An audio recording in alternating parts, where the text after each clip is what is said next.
Hello children, welcome to the class. Today we are going to discuss a chapter from biology, that is the cell. This chapter will be beneficial for both the 9th and 10th students.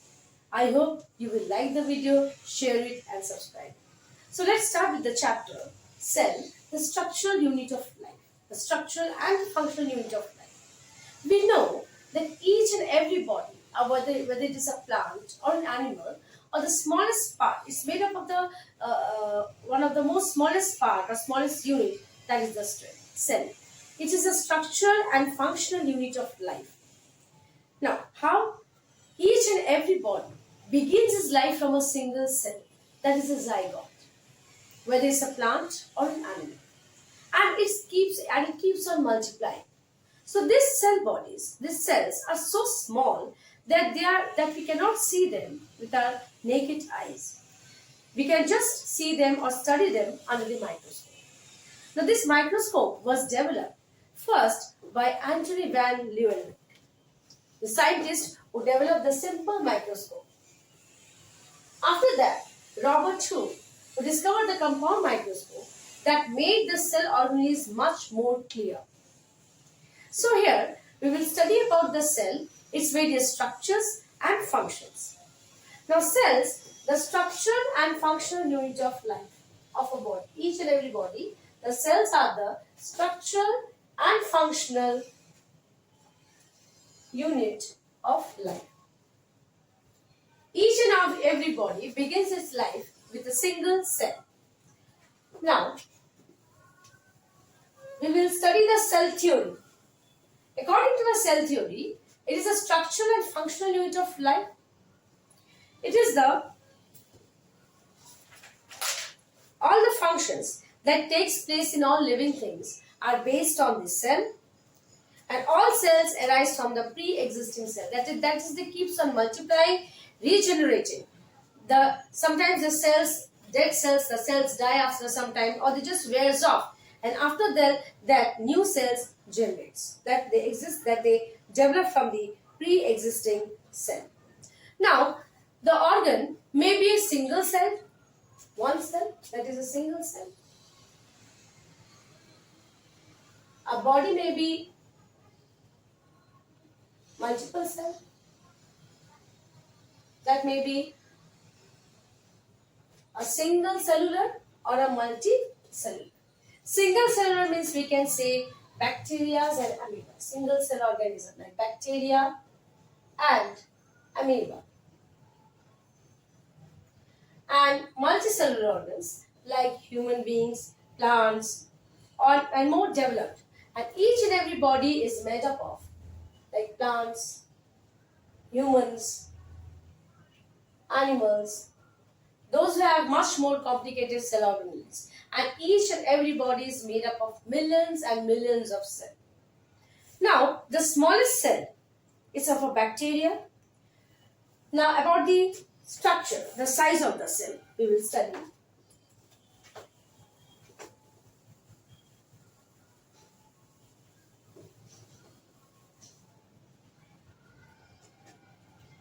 The cell may be a very small, that is the smallest, may be the longest known cell, and the largest.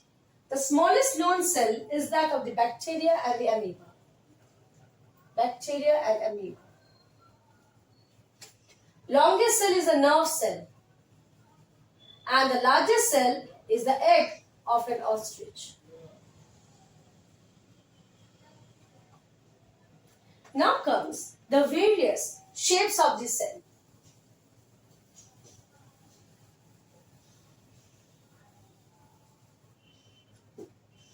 According to the various shapes of this cell, that is, the red blood cells, it may be biconcave, just like this, in this way, round structures.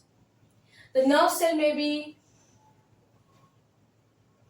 this is the shape of a nerve cell.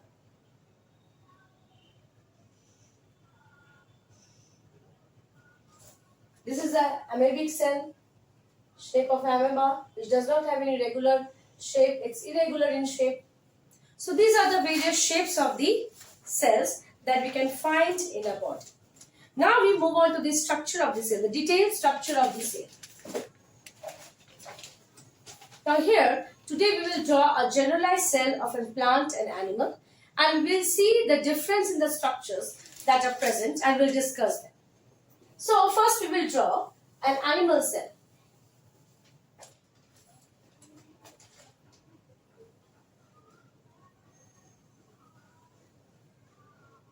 An animal cell, the outermost layer is the cell membrane. It has a nucleus. So first we will draw and then we will write down the important structures of the cell.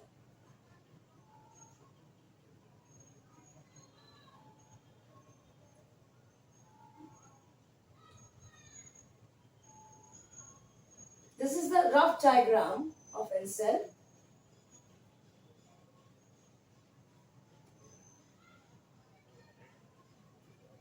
Generally the animals.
Children, we have almost completed the structure of a cell.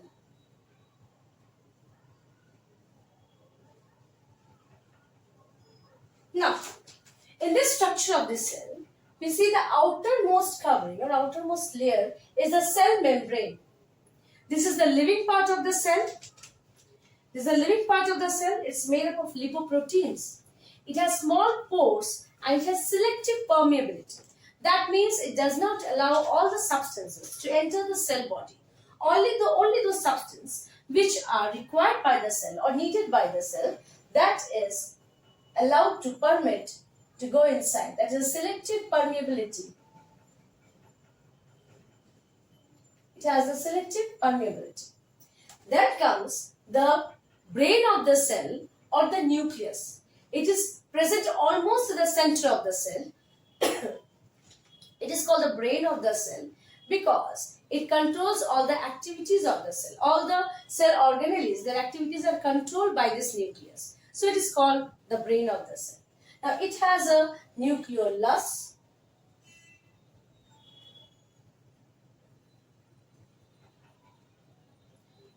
It has nucleoplasm on which the organelles are there, nucleolus and the chromatin fibers. It has nucleoplasm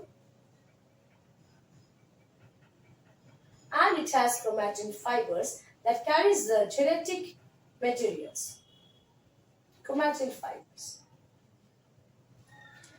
So this is the nucleus part. So after the cell membrane, we find this dotted structure. This is the cytoplasm. Cytoplasm is a continuous in movement. All the cell organelles are present or embedded on this cytoplasm or present in this cytoplasm. It is always in a dynamic motion. It is in a continuous motion. Then comes the nucleus that we have already explained. That is the brain of the cell. Now, other parts of this cell are endoplasmic reticulum. It helps in the protein synthesis. It has two types of endoplasmic reticulums are there, the rough one and the smooth endoplasmic reticulum. The rough endoplasmic reticulum, it has ribosomes embedded on it. And the smooth endoplasmic reticulum, that doesn't have any ribosomes. So these ribosomes, they help in the protein synthesis of the cell. Then comes the mitochondria. Mitochondria is known as the energy house of the cell. It provides energy to the cell. Now, lysosomes. Lysosomes are generally help in the dissolving of the unwanted particles that has entered the harmful or the foreign substance that has entered the cell. So these are also known as the suicidal bags. And here comes a vacuole. Vacuole that stores and that helps the cell to get rid of excess water. This vacuole is a function of vacuoles. So we have done all the parts. A centrosome. They also help in the cell division. So they becomes active at the time of cell division. Helps in the division of the cell. Golgi apparatus or Golgi bodies, they also help in the protein synthesis. Now, the chromatin fibers that are present in the nucleoplasm, they contain chromosomes. They contain chromosomes which help in the transfer of, or that helps in the transfer of hereditary characters from parents to their offspring. In humans, and they are always in pairs. They exist in pairs in this way. They always exist in pairs, the chromosomes. In humans, there are 23 numbers. 23 pairs of chromosomes are present in the cell. Now, another living part of the cell is there. This cytoplasm, nucleus, and these living bodies are known as the protoplasm or the protoplast. Now, we will draw an animal cell. So, this was the structure of an animal cell. Sorry, we will draw a plant cell and we will find what is the structural difference between the plant and the animal cells. So, as we draw an animal cell here, we will find the difference in the structure.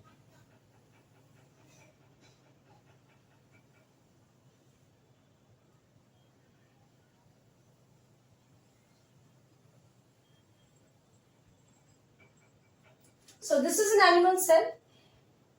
Here is the nucleus, nucleolus, chromatin material, nucleoplasm, endoplasmic reticulum,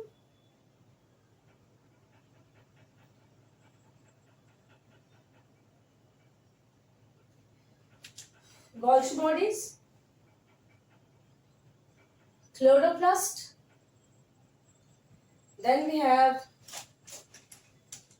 the cytoplasms,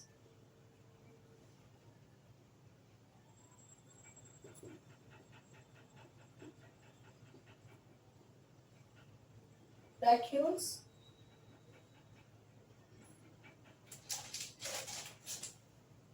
the structure that we have that is present in the animal cell is the cell wall. They have the cell membrane as same as the animal cell. They have the Golgi apparatus or Golgi bodies,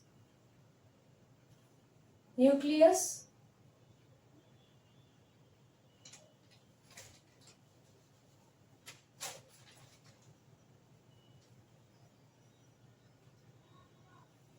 inner is nucleolus,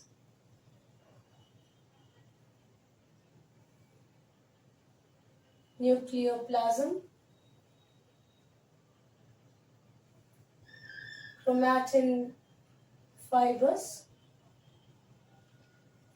vacuoles, cytoplasm,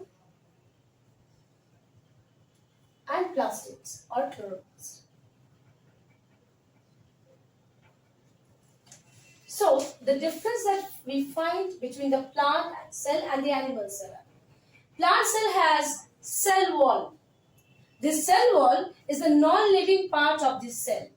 It protects the cell and it does not have, and it has permeability, that means it does not have any selective permeability. It allows all the substance to enter through it. But cell membrane, as usual, has a selective permeability. It only allows the substance that are required for the cell. Then comes the cytoplasm, the Golgi bodies, nucleus, nucleolus, nucleoplasm, chromatin fibers, chloroplast. Chloroplast imparts color to the plant. The green color that is present in the plant is due to the cells, due to the organelle that is the chloroplast, that imparts green color to the plant. The non-living parts of the cell, that is the vacuoles. Vacuoles are non-living part. The granules that are present, these are called cell inclusions. These are called cell inclusions. Now, we will see the difference between the plant and animal cell. So here we have cell membrane, here the cell wall is present, along with the cell membrane. Here we have lysosomes, here lysosome is absent. Here we have chloroplast, chloroplast is absent in the animal cell. So these are the differences that we find between a plant cell and animal cell. The plant cell, the shape is usually it is bigger, animal cell it is small. Cytoplasm is not so dense in the plant cell, but in the animal cell it is quite dense. Plastis or the chloroplast is present in the plant cell and is absent in the animal cell. Centrosome, that is present in the animal cell, centrosome is absent in the plant cell. Vacuoles are large and prominent in the plant cell, and vacuoles are smaller in animal cells. So here are the difference between the plant cell and the animal cell. So let's have a quick view what we have done in the class. So first is the cell, that is the structural and functional unit of life. That means each and every living being begins its life with a single cell, that is the zygote. And then the various shapes and sizes of the cell. It's a microscopic structure. It can only be seen under a powerful microscope.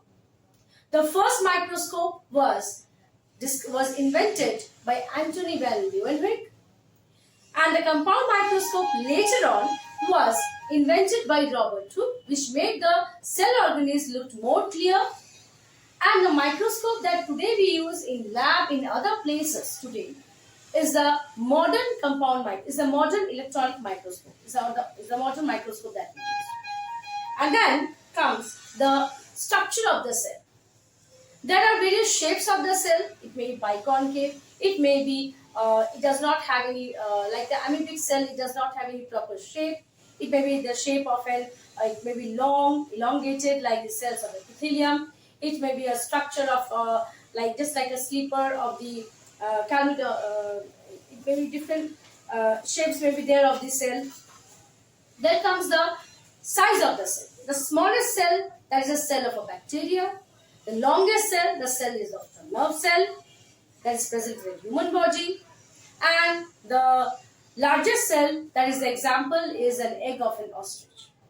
Then comes the different shapes of the cell, different structures, the cell organelles of a cell.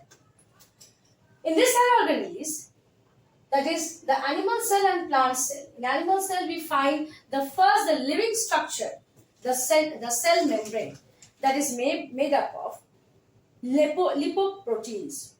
It is flexible and it has selective permeability, that it does not allow all kinds of substance to enter the cell, but only those which are required by the cell.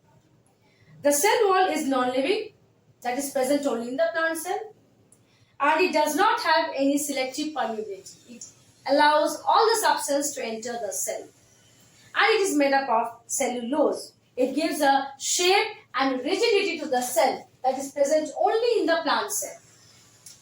Now, the cytoplasm that is present both in the animal cell and the plant cell. Animal cell it is more denser, and in plant cell it's not that much denser, it is a bit lighter.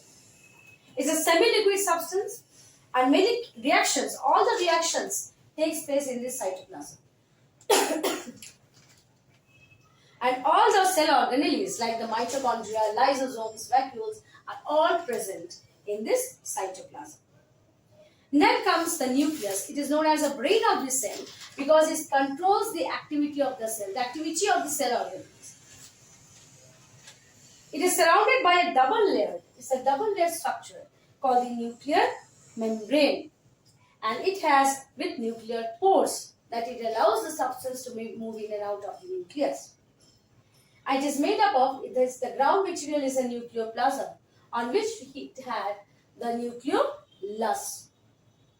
And it has chromatin fibers which contains chromosomes which helps in carrying the characters, the hereditary characters from parents to their offsprings.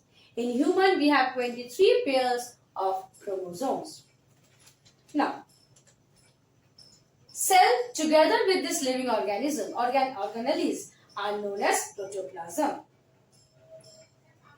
Now comes the difference between the plant cell and animal cell. Now, animal cell, it does not have cell wall. Plant cell, it does not have centrosome. And animal cell, it does not have the plastids or the chloroplast. Whereas plant cells have the plastids. It has small vacuoles. It has large and prominent vacuoles. So here is the cell chapter that I think it will be both beneficial for the 9th and 10th students. So here we come to the end of the class. I hope you have understood the class and the various structure of these cells. So hope you will like it, share it and subscribe. Thank you.